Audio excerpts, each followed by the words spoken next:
Miss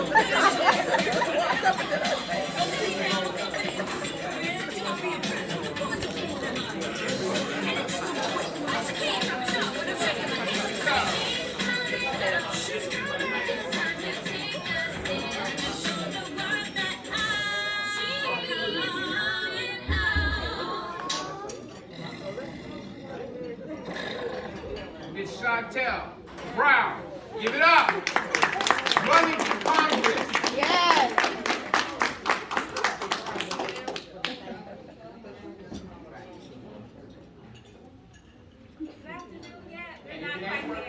You know how to get. Yeah, You you can know I gotta pronunciate. do it. She can pronounce. All right. If y'all can you hear me in the back? All right. So I'm gonna try this.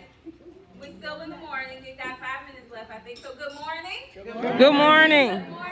Good morning. All right. For those of you that don't know me, my name is Shontel Brown. I am currently in office. I am an elected official. I have 9 consecutive years of legislative experience. I started out as a city councilwoman in Warrensville Heights in 2011.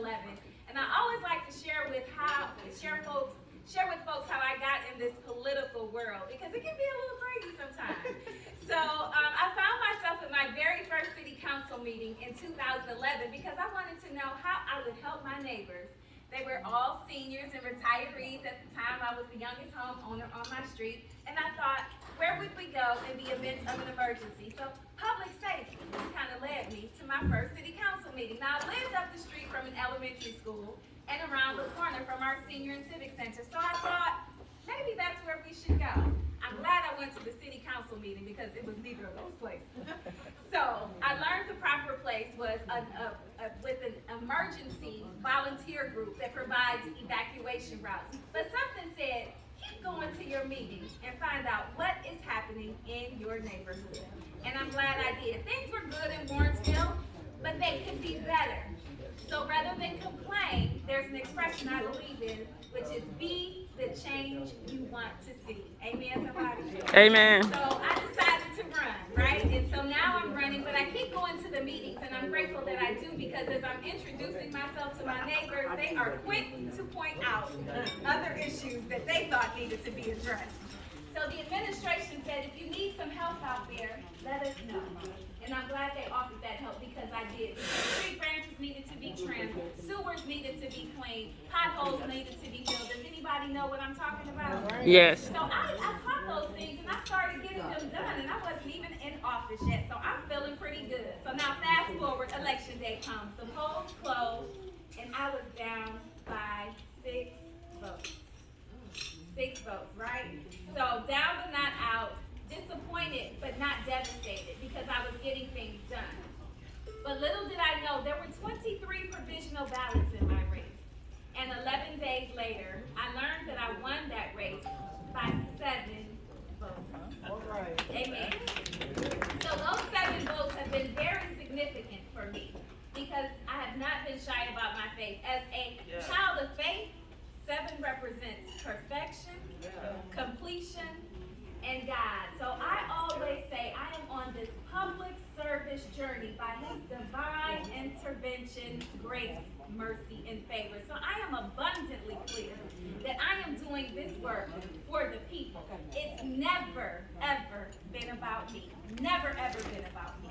So fast forward 2014, the people of District 9 in Cuyahoga County, which includes Bedford, Bedford Heights, Cleveland Wards 1 and 4, Highland Hills, North Randall, Orange, Pepper Pike, Shaker Heights, Warrensville Heights, and Woodmere, promoted me to become the representative, which I currently hold office as a county council member for District 9.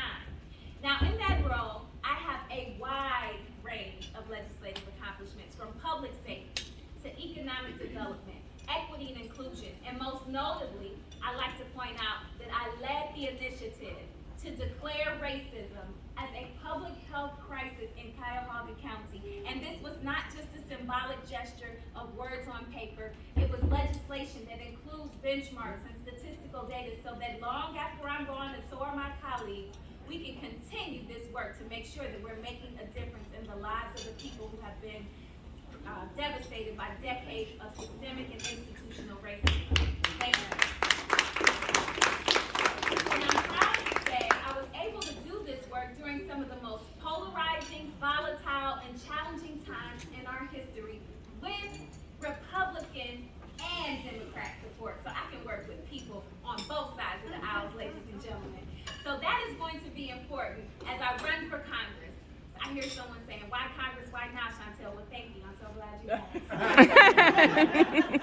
So, I'm running for Congress because I want to continue the work that I've been doing on the local level to help make sure that the people in the 11th Congressional District receive the recovery and the relief that they need as it relates to issues around health care, jobs, and justice. That is my platform. It is very simple. Health care, jobs, and justice. I want to make sure that we continue to receive free, regular, and reliable COVID-19 testing, vaccine distribution that is equitable and accessible to all people, jobs for the community. They've got a $2 trillion package that they're talking about. This is a once-in-a-lifetime opportunity to reverse some of the decades of discrimination and disparities that we've been experiencing. And finally, justice.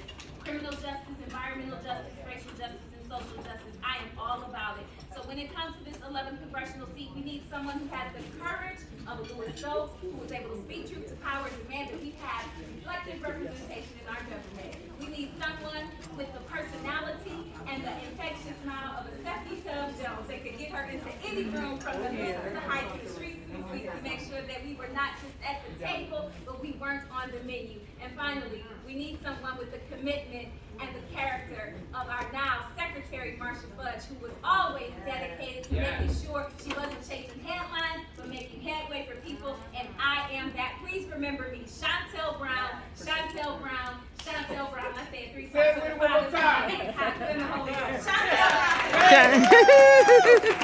All y'all know me. Y'all know I'm playing in politics. This young lady's banner. I met her at BBCI, Black on Black Crime Incorporated. This young lady's banner, she was nice enough to give me one, and at night it went in my yard. Okay? Give it up.